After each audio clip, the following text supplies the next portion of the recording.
हम लोग human teeth की प्रॉपर्टीज के बारे में बात कर रहे थे, है ना, जिसमें से पहली प्रॉपर्टी हमने डिस्कस करी थी ह्यूमन टीथ के रिस्पेक्ट में हेट्रोडोंट है। कैसा है?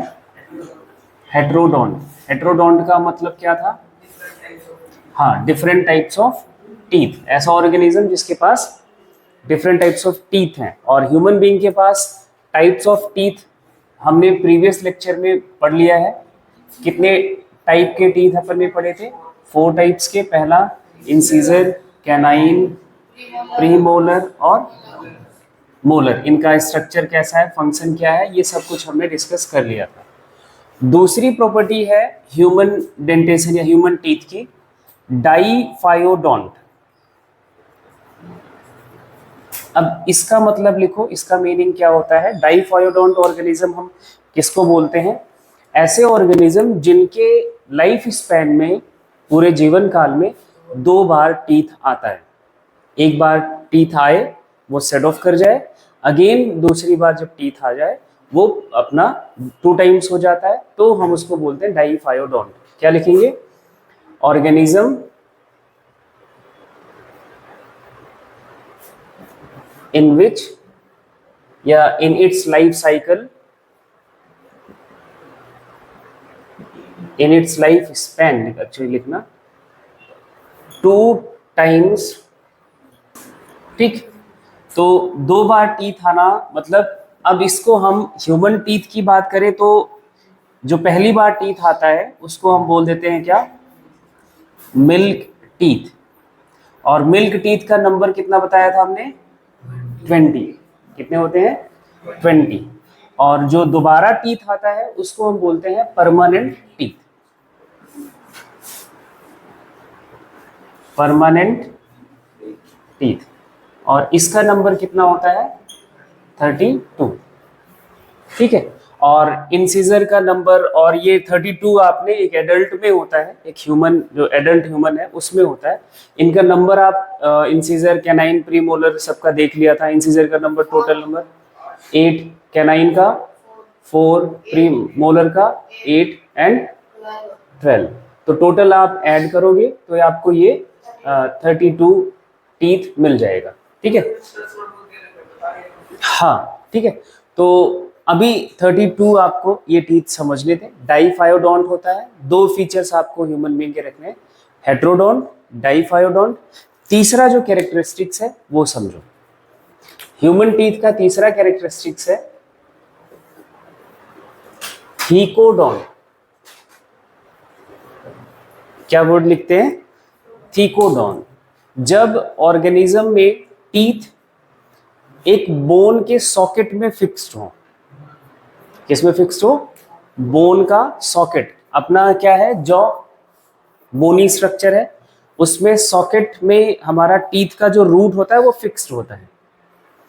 सॉकेट समझ रहे हो? जैसे हमारा ये बोर्ड पे प्लग होता है, इसको हम प्लग बोलते हैं ना, ये जो हम ये लगाते हैं ये प्लग है।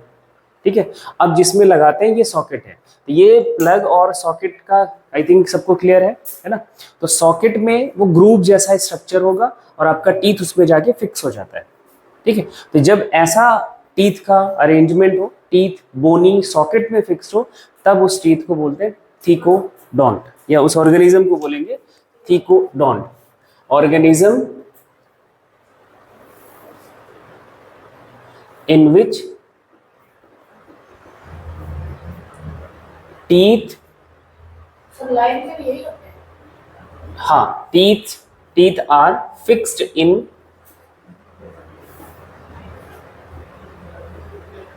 जॉ सॉकेट या बोनी सॉकेट। ठीक, तो हमारा जो टीथ है जॉ सॉकेट में फिक्स्ड है, इसलिए हमारा दांत कैसा है? थीकोडोंट है।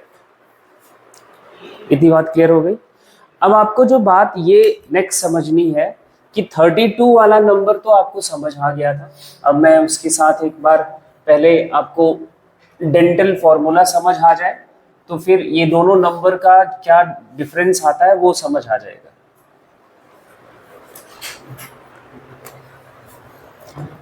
डेंटल फॉर्मूला, एक हेडिंग बना लेना, डेंटल फॉर्मूला।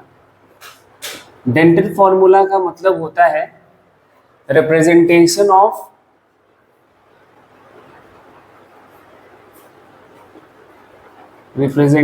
ऑफ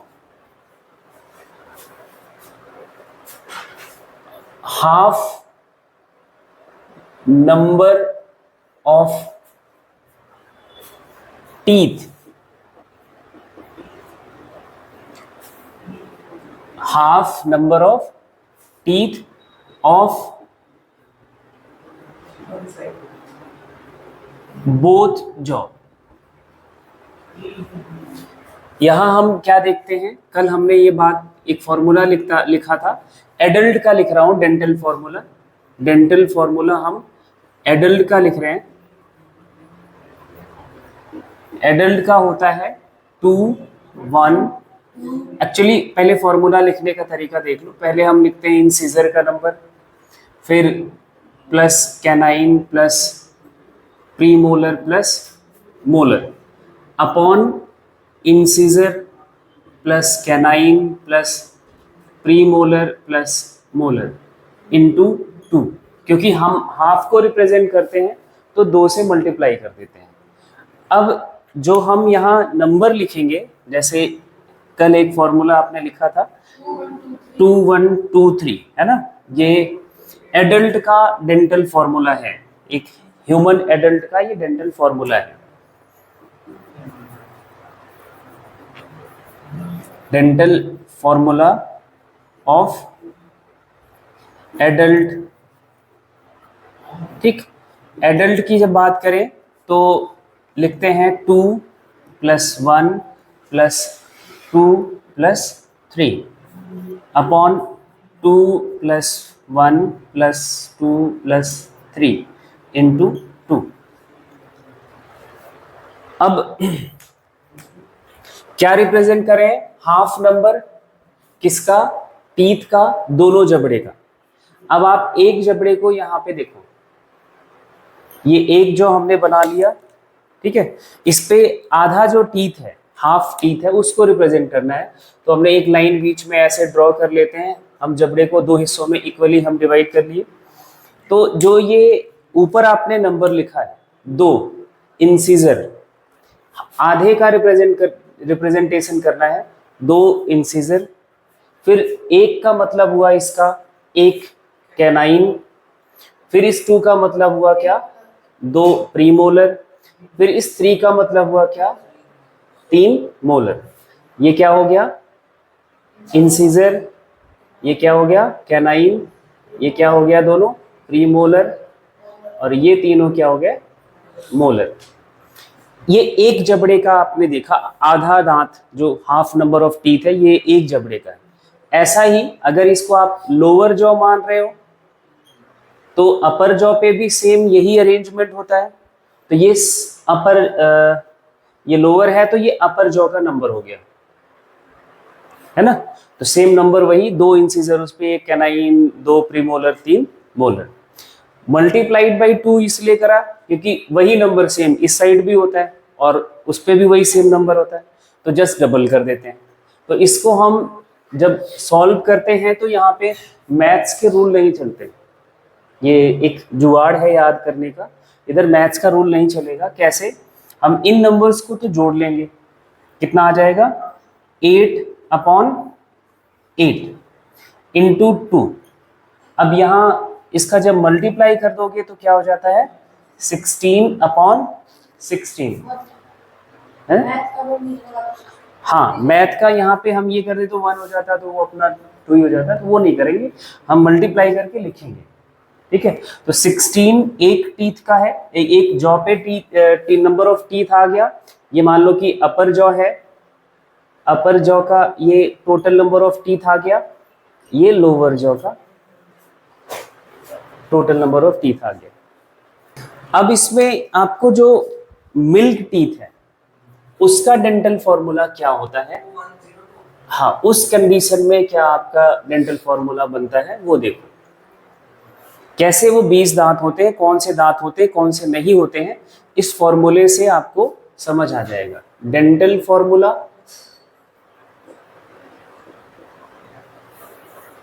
किसके लिए? मिल्क टीथ के लिए। तो मिल्क टीथ की बात करते हैं तो 2 1 0 प्लस 2, ठीक है, अपॉन फिर से 2 प्लस 1 प्लस 0 प्लस 2 इंटू 2। यहाँ पे मतलब कौन कौन से टीथ हैं आपके मिल्क टीथ में? कौन सा होता है? इंसिजर होता है। और ये कौन सा नंबर, कौन सा टीथ हो गया? ये 1 कैनाइन होता है। कौन सा टीथ नहीं होता है? प्रीमोलर नहीं होता है, प्रीमोलर टीथ नहीं होता है। 2 मोलर आते हैं। और ऐसे टोटल नंबर ऑफ मोलर कितने होते हैं? एक साइड पे 3 होते हैं, एक जबड़े पे 6 होते हैं। यहाँ एक जबड़े पे आपके सिर्फ 4 मोलर आते हैं। ये मोलर का नंबर रहता है। एक मोलर अभी भी, मतलब एक साइड 2 मोलर अभी भी नहीं आते हैं। वो सेड ऑफ करता है, फिर से दोबारा आते हैं, तब हो सकता आ जाए, नहीं तो नहीं आता है। इस लास्ट मोलर को, ये इनका डेंटल फॉर्मूला हो गया। इसको अब कैलकुलेट करोगे तो कितना हो जाएगा? 5/5 इंटू 2। तो ये वैल्यू आप ऐसे लिखोगे 10/10, मतलब ये हो गया आपके अपर जॉ का टोटल नंबर ऑफ टीथ। ये किसका हो गया? लोअर जॉ का टोटल नंबर ऑफ टीथ। तो टोटल नंबर ऑफ टीथ आपका 20 आ गया। ठीक, कौन सा टीथ नहीं होता है वो ध्यान रखना है, प्रीमोलर। लास्ट जो मोलर है, ये जो आपने इस मोलर की जब हम बात करें, इस वाले की लास्ट मोलर, कौन सा? Last molar. लास्ट मोलर को एक और नाम दिया जाता है, इसको बोलते हैं विजडम टीथ। इसको क्या बोलेंगे? Wisdom teeth. विजडम टीथ क्यों बोलते हैं वो समझ लो।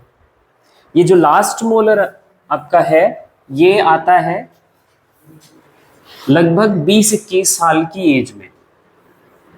जरूरी नहीं है सभी के पास नहीं आता है, उसके अभी आगे की बात बताता हूँ। 20-21 साल के बाद ये आता है, ये निकलता है at the age of +20s में आता है। 20s के बाद ही आता है, अभी नहीं हुआ है ना। तो ये 20s के जब बाद आता है, और 20s के बाद 21st या उसके बाद की जब आपकी जो एज होती है, उसमें आपका जो ब्रेन है ना थोड़ा लॉजिकल हो जाता है, समझदार सा हो जाता है, इसलिए इसको विजडम टीथ भी कह दिया गया। ठीक है, तो ये रीज़न है इसका ये नाम देने का। और इस विजडम टीथ के लिए दूसरी बात ये याद रखना है, ये आपकी बॉडी का एक वेस्टिजियल ऑर्गन भी है। इसका कोई जरूरत है नहीं, वैसे इसकी कोई रिक्वायरमेंट है नहीं, क्योंकि मस्टिकेशन आपका प्रीमोलर और मोलर दोनों करते हैं। वेस्टिजियल ऑर्गन जो आपकी बॉडी में हो बट नॉन फंक्शनल हो, उनका यूज में ना हो। हाँ, ईयर पिन्ना पूरा ईयर पिन्ना, ये वाला नहीं, पूरा ईयर पिन्ना ही वेस्टिजियल ऑर्गन है। अपेंडिक्स में इंटरनली अभी हम आगे और पढ़ेंगे। तो ये विजडम टीथ जो है आपका एक वेस्टिजियल ऑर्गन इसलिए है क्योंकि ये नॉट इन यूज है। कई लोगों में तो ऐसा भी होता है, जब ये टीथ आता है तो ऑपरेशन भी करवाना पड़ता है ना, कि वो बहुत प्रॉब्लम, बहुत दर्द होता है, बहुत पेन आता है, तो उससे बहुत प्रॉब्लम होती है। तो ना आए तो ठीक है, कोई दिक्कत नहीं है, आता है तो कोई बात नहीं, अगर प्रॉब्लम नहीं क्रिएट कर रहा है तो ठीक है। एक वेस्टिजियल ऑर्गन है, मतलब ये ऑर्गन कैसा है? Not in use but it is present.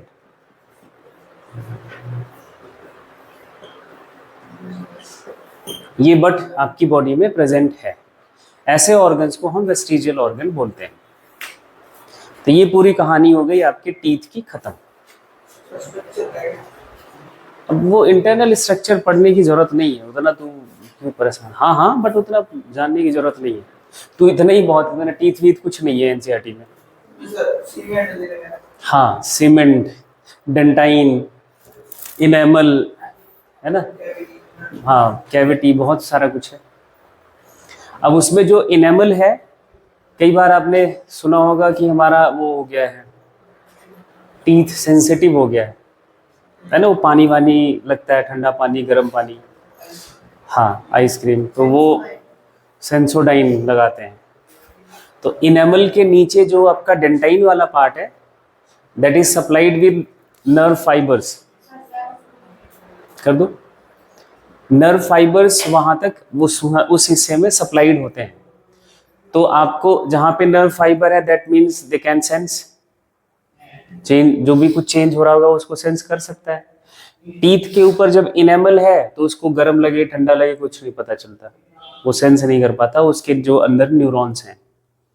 लेकिन जब इनेमल हट जाता है, खराब हो जाता है, कैविटी जैसे कैविटीज हो गया या इनेमल आपका डिग्रेड कर गया, तो आपके डेंटाइन का जो नर्व फाइबर है वो आपके बकल कैविटी में कुछ भी गर्म ठंडा कुछ भी जा रहा है, वो उसको सेंस करता है, टीथ का जो नर्व न्यूरॉन है। तो उसी से आपको इरिटेशन फील होता है, तो वो कहते हैं कि हमें सेंसिटिविटी हो गया। अब वो सेंसोडाइन करता क्या है? इनेमल बनाता नहीं है, कुछ नहीं करता। वो सेंसोडाइन, हाँ सेंसोडाइन पेस्ट करने के बाद जो उधर का न्यूरॉन है वो मर जाता है। हाँ हाँ, वो पूरी नर्स ही खत्म कर देते हैं। सेंसोडाइन पेस्ट इसलिए करते हैं कि वहां के न्यूरॉन इनसेंसिटिव हो जाएं, तो आपको गर्म ठंडा कुछ पता नहीं चलेगा, पियो, ये होता है। तो एक एनसीईआरटी में एक पैराग्राफ है डेंटल कैरीज के लिए, वो आप पढ़ लेना जरूर। एक आपका जो पैराग्राफ है इसको बड़े ध्यान से पढ़ लो, ये बड़ा इंपॉर्टेंट है, बहुत बार ये सवाल बनता है क्वेश्चन। डेंटल कैरीज, इसका मतलब क्या है? टूथ आपका डिके कर जाए, और ये किसकी वजह से होता है? ये किसकी वजह से होता है वो देख लो। जब आप रात में खाना कुछ फूड इंटेक करते हो, वो फूड इंटेक करने के बाद आपने क्या करा, अगर ब्रश नहीं किया, ऐसे ही सो गए, तो वो फूड कुछ हमारे दांत के आसपास ना चिपके हुए होते हैं, और सो गए तो रात भर वो आप इनहेल एक्सहेल कर रहे हो, एटमॉस्फेयर का एयर जा रहा है, एटमॉस्फेरिक एयर में बहुत सारे माइक्रोब्स होते हैं, है ना। वो माइक्रोब्स उन फूड को खाना बनाते हैं, उनके लिए वो तो खाना है, उनकी तो पार्टी हो जाएगी। वो जाएंगे अगर आपके माउथ बकल कैविटी में, मान लो गुलाब जामुन खा के सोए और गुलाब जामुन उधर चिपका हुआ है, उनकी तो पार्टी हो गई, है ना। तो वो जाएगा खाएगा आराम से, आप तो सो रहे हो, है ना, मस्त तरीके से वो खाएगा। जो माइक्रोब खाते हैं, माइक्रोब्स उसको जब डाइजेस्ट करता है, वो एसिड्स सिक्रीट करते हैं अपने सराउंडिंग में, कुछ एसिड्स बनाते हैं, and that acids are harmful for enamel. और वो एसिड्स बनते रहेंगे, धीरे धीरे आपका इनेमल डिग्रेड होने लगेगा, इनेमल कमजोर हो जाएगा या फिर इनेमल खत्म हो जाएगा। इनेमल खत्म हुआ, डेंटाइन आपका टीथ एक्सपोज हो गया, तो आपको फिर वो क्या फील हो जाएगा, ये सेंसिटिविटी आ जाएगी।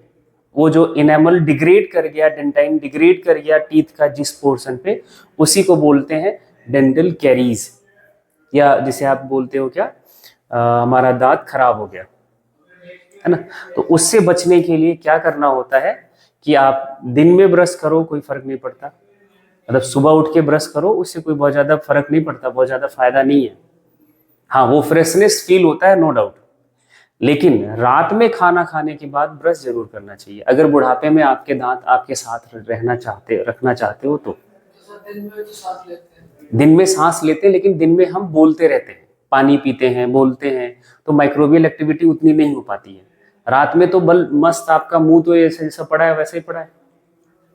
माइक्रोब्स का पॉपुलेशन बढ़ता है, बहुत तेजी से बढ़ता है, और माइक्रोब्स इस टाइम दिन में अगर जा भी रहे हैं ना, तो आप तो कुछ भी चीज जैसे सलाइवा भी आ रहा है तो उसको इंजेस्ट कर लेते हो, वो माइक्रोब्स तो गया उधर स्टमक में, वहीं मर जाएगा, क्योंकि उधर बहुत ज्यादा एसिडिक मीडियम है।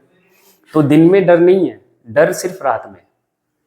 तो शाम को ब्रश जरूर करना चाहिए, या फिर रूटीन में 2 बार कर लो, शाम को और सुबह, जिससे आपका दांत सेफ रहेगा।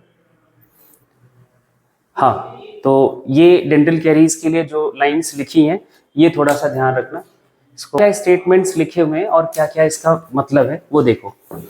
लिखा है डेंटल कैरीज और tooth decay caused gradual softening of enamel and dentine. Enamel outer covering है, उसके नीचे दांत की जो है वो डेंटाइन है, ठीक है। It begins when bacteria acting on sugar produces acid that soften and demineralizes the enamel। जैसे जैसे आप शुगर या मीन्स कार्बोहाइड्रेट वाला फूड आपके बकल कैविटी में रह गया तो बैक्टीरिया उसको खाएगा और एसिड्स बनाएगा, और वो एसिड आपके क्या करेगा, इनेमल को डिग्रेड करता है एंड डीमिनरलाइज करता है। डीमिनरलाइजेशन का मतलब है कि जो आपका टीथ मिनरल से बना है, कैल्शियम एंड मैग्नीशियम के सॉल्ट से बना है, दैट इज अ मिनरल, उनको मिनरल्स को खत्म करने लगेगा तो आपका दांत कमजोर हो जाएगा। And masses of bacterial cells together with food particles stick to the teeth and to form dental plaque, और वो फिर वो दांत के ऊपर एक पूरी कॉलोनी सा बना लेता है, प्लेक्यू बना लेता है। saliva cannot reach the tooth surface of to neutralize the acid as plaque cover the teeth। वो पूरे टीथ को कवर कर लेता है। वो कई लोगों का देखा होगा पीला पड़ जाता है दांत अगर हम ब्रश नहीं करते हैं। तो brushing the teeth after eating, जो आपका खाना खाने के बाद जो ब्रशिंग है वो बहुत जरूरी है। Removes the plaque before the bacteria produces acids.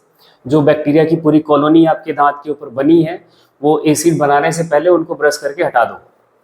And it untreated, अगर आप इसको ट्रीट नहीं कर रहे हो, ब्रश नहीं कर रहे हो, माइक्रो ऑर्गेनिज्म में इन्वेड द पल्प, जो टीथ का इनर मोस्ट रीजन है, इनर मोस्ट पार्ट है जिसे बोलते हैं पल्प, है ना, वहां तक पहुंच जाएगा and causing inflammation and infection. Inflammation में जैसे आपका सेंसेशन आ गया, है ना, sensitivity of the teeth, and infection में वो आपकी कैविटीज बन जाएंगी, सड़ जाता है पूरा दांत। ये थोड़ा सा ध्यान रखना, ये बचपन से भी हमने बहुत बार इसको पढ़ा हुआ होता है। तो ये कहानी है डेंटल कैरीज की। अब उसके बाद आपके बक्कल कैविटी का दोनों स्ट्रक्चर हो गया। बक्कल कैविटी में हमने दोनों स्ट्रक्चर्स की बात कर ली है। देखो, हमने पहला स्ट्रक्चर एलिमेंट्री कैनाल का डिस्कस किया था, माउथ, ठीक। दूसरा स्ट्रक्चर डिस्कस किया था क्या, बक्कल कैविटी, ठीक। बक्कल कैविटी में दो स्ट्रक्चर्स हमने पढ़े, एक तो हमने पढ़ लिया टीथ, दूसरा पढ़ लिया हमने टंग, ठीक। ये दो स्ट्रक्चर्स पढ़ लिए। अब इसके बाद जो तीसरा स्ट्रक्चर आता है वो कौन सा आता है बक्कल कैविटी के बाद, फेरिंग्स। क्या आता है, फेरिंग्स। ये फेरिंग्स बहुत इंपॉर्टेंट है तो बड़ा छोटा सा टॉपिक लेकिन है इंपॉर्टेंट आपका। फेरिंग्स जो है that is the common passage for food and air. जो हम एयर इनहेल करते हैं वो भी इसी फेरिंग से आगे जाता है, और जो हम फूड इनटेक करते हैं वो भी इसी फेरिंग से आगे जाता है। आगे चल के इनके दो रास्ते हो जाते हैं, दो पैसेज हो जाते हैं, दो पैसेज में डिवाइड हो जाता है। लेकिन ये जो फेरिंग्स वाला रीजन है that is a common passage. Air भी उधर से ही जाएगा, फूड भी उधर से ही जाएगा। इसका मतलब क्या है, ये देखो, इसको समझने के लिए थोड़ा सा आपको ना रेस्पिरेटरी सिस्टम के बारे में बात समझनी है ना। वो अपन हम अलग से एक अपना टॉपिक है हमारा। ये जो नेजल पैसेज की ओपनिंग है जिसे हम बोलते हैं एक्सटर्नल नॉस्ट्रिल, क्या बोलते हैं, ये नाक की ओपनिंग एक्सटर्नल नॉस्ट्रिल, फिर नेजल चैम्बर, फिर नेजल पैसेज आता है। ये जाके फिर हमारे आगे इसी बक्कल कैविटी में खुल जाता है। आगे चल के ये दोनों स्ट्रक्चर्स एक ही हो जाते हैं। इसी के नीचे आपकी टंग है, इधर जॉ है तो टीथ है। तो ये जो इस ओपनिंग को हम बोलते हैं एक्सटर्नल नॉस्ट्रिल, और या एक्सटर्नल नेरीज भी बोलते हैं। इसको बोला जाता है इंटरनल नेरीज। ठीक। जो आपका मैंने एक जब बात करी थी बक्कल कैविटी के पैलेट की, है ना, जो उधर रूफ है, ऊपर वाला बक्कल कैविटी का हिस्सा है, रूफ है, वो पहले हार्ड पैलेट आता है, फिर अंदर की तरफ सॉफ्ट पैलेट आता है। सॉफ्ट पैलेट का ऐसे आउटग्रोथ है, हैंग करता है। ये आप एक दूसरे के बक्कल कैविटी में झांक के देखो तो दिख जाएगा, ठीक है। तो इस आउटग्रोथ को बोला जाता है वेलम पैलेटी। क्या बोलते हैं? वेलम पैलेटी, ठीक। इसका काम क्या है? जब हम एयर इनहेल कर रहे होते हैं तो ये इंटरनल जो नेरीज हैं वो ओपन रहती है क्योंकि आगे हवा जानी है ना। जब हम कोई चीज इंजेस्ट करते हैं, इंजेशन फूड इनटेक करते हैं, चाहे वो लिक्विड फूड हो या फिर सॉलिड फूड हो, तो ये आपका जो वेलम पैलेटी है that closes the internal nares, internal nares को पीछे जाके बंद करता है, इसको क्लोज करता है। क्यों? क्योंकि जो फूड मटेरियल है वो इधर नेजल ट्रैक में ना जाए। ऐसा कई बार हुआ होगा कि बचपन में जब हम पानी पी रहे हो और कोई हम बात बोलने वाले हो या फिर हंसी आ रही हो तो नाक से पानी आ जाता है ना। तो ऐसा इसीलिए होता है क्योंकि तब हम बोलने की भी कोशिश कर रहे हैं, बोलने की कोशिश कर रहे हैं तो मतलब आपका एयर जो है, जो नेजल पूरा एयर रेस्पिरेटरी ट्रैक है वो फंक्शनल होना चाहिए, तभी बोल पाओगे, अदरवाइज नहीं बोल पाओगे, है ना। तो जब हमें बोलना होता है तो हम खा नहीं सकते, या हम इनहेल कर रहे हैं, एक्सहेल कर रेस्पिरेशन कर रहे हैं तो खा नहीं सकते, इनटेक इंजेस्ट नहीं कर सकते, और इंजेस्ट कर रहे हैं तो बोल नहीं सकते, है ना। तो जब हम इंजेशन कर रहे हैं तो अगर बोलने की कोशिश करेंगे तो मतलब आपका जो रेस्पिरेटरी ट्रैक है, रेस्पिरेटरी सिस्टम है, वो फंक्शनल करने की कोशिश कर रहे हो तो ये इम्प्रॉपर फंक्शन करता है, एंड देन वाटर या जो भी फूड मटेरियल है वो इस डायरेक्शन में बैक फ्लो कर जाता है। ये ओपनिंग प्रॉपर जो है क्लोज नहीं हो पाती तो वो उधर इस डायरेक्शन में चला जाता है। तो इस वेलम पैलेटी का काम बस इतना सा है। बात इतनी क्लियर हो गई। इसके बाद का जो ये वाला रीजन है, this part is termed as pharynx. इसको हम क्या बोलते हैं? फेरिंग्स।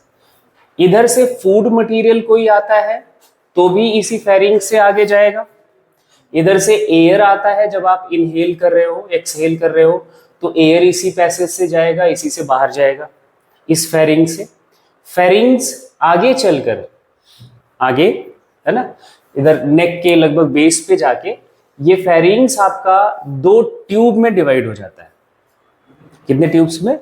दो ट्यूब में ये डिवाइड हो जाता है। इन दोनों ट्यूब्स की बात अपन यहीं पे कर लेते हैं तो आपको फेरिंग्स और समझ आ जाएगा। ये दो ट्यूब्स में डिवाइड हो जाता है, ठीक। एक ट्यूब की ओपनिंग जो है, इसकी ओपनिंग को हम बोलते हैं ग्लोटिस, ठीक। जो ये ट्यूब की ओपनिंग है, इस ट्यूब का नाम हम रखेंगे ट्रैकिया। ये हम रेस्पिरेटरी सिस्टम में पढ़ेंगे। और ये ट्यूब जाती है आपकी लंग्स में। किधर जाएगी? लंग्स में, ठीक। और जो दूसरी ट्यूब है इसकी ओपनिंग को बोला जाएगा गलेट, और इस ट्यूब का नाम रखेंगे ओइसोफेगस। और ये ट्यूब जाएगी किसमें? स्टमक में। अब प्रॉब्लम यहां भी हो सकती है कि आपका फूड आ रहा है, किसी भी ट्यूब में जा सकता है ना। तो इस ट्यूब के ऊपर, ग्लोटिस के ऊपर एक फ्लैप जैसा कवरिंग है, ऐसा कवरिंग है जो हम जब फूड मटेरियल इनटेक कर रहे होते हैं तो ये एपिग्लोटिस इस स्ट्रक्चर को बोलते हैं, और ये एपिग्लोटिस इसको कवर कर देता है। एपिग्लोटिस ग्लोटिस को कवर कर लेता है। अब आपका ये वाला पैसेज बंद हो गया है, सिर्फ एक पैसेज ओपन है। दैट मीन्स जो आपका फूड मटेरियल है वो आगे इसी पैसेज से आगे जाएगा। हम जब इनहेल एक्सहेल कर रहे होते हैं तो एपिग्लोटिस वो पैसेज ओपन है और हमारा एक्सहेल इनहेल चल रहा होता है, एयर लंग्स में आ रही होती है। फिर ओइसोफेगस को क्लोज करने की जरूरत नहीं है। आपके दिमाग में आ रहा होगा कि एयर फिर स्टमक में जाता होगा, नहीं, उसके लिए अभी हम आगे वेट एंड वॉच समझेंगे। एयर स्टमक में नहीं जाता, ठीक है। तो ये पूरी फेरिंग्स की कहानी समझ आ गई। फेरिंग्स क्या है? कॉमन पैसेज है किसके लिए? फूड और एयर के लिए, ठीक है। आगे चल के फूड कहाँ जाएगा? ओइसोफेगस के थ्रू स्टमक में, और एयर कहाँ जाएगा? ट्रैकिया के थ्रू लंग्स में, ठीक है। हम पढ़ रहे हैं डाइजेस्टिव सिस्टम, तो हम ये आगे पढ़ेंगे ओइसोफेगस की कहानी, इधर ट्रैकिया की तरफ नहीं जाएंगे, ठीक है। जस्ट बस इतनी सी बात लिखना, it is a common passage for food and air. And एक और बात ऐड कर लो, there is no digestion takes place. यहाँ पे फूड का कोई भी डाइजेशन नहीं होता। फेरिंग्स वाले रीजन में फूड आपका डाइजेस्ट नहीं होता। There is no digestion takes place. इधर सिर्फ फूड एज अ फूड के लिए ये पैसेज है। फूड के लिए क्या है? ये पैसेज है, रास्ता है जिधर से फूड पास हो सकता है, बस। एंड नेक्स्ट आपका जो ऑर्गन आता है, ये लिख लो, हाँ, फेरिंग्स के बारे में ये भी लिख लो क्योंकि आगे ये जरूरत पड़ेगी। Pharynx divides into 2 tubes. ये 2 ट्यूब्स में डिवाइड होता है। एक ट्यूब का नाम क्या रखोगे? ट्यूब का नाम trachea, and second one is the oesophagus. इसी को इस ओइसोफेगस को ही ईसोफेगस लिखा जाता है। हाँ, ईसोफेगस बोल लो या फिर फूड पाइप बोल लो, इसी के सारे नाम है, ठीक है। Divides into 2 tubes, trachea and oesophagus. Opening of trachea को हम बोलते हैं ग्लॉटिस। लिख लो ये बातें, opening of trachea is the glottis and it is covered by epiglottis। and epiglottis का फंक्शन क्या है? epiglottis का फंक्शन क्या लिखोगे? हाँ, epiglottis का फंक्शन लिखोगे, it prevent the entry of food material into trachea या respiratory tract, ठीक। एंड ओपनिंग ऑफ ओइसोफेगस को क्या बोलोगे? Gullet, and it is uncovered. ये इसके ऊपर कोई कवरिंग नहीं होता।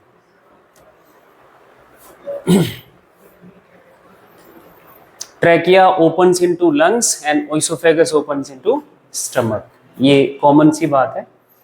और नेक्स्ट जो आपको पढ़ना है वो ओइसोफेगस।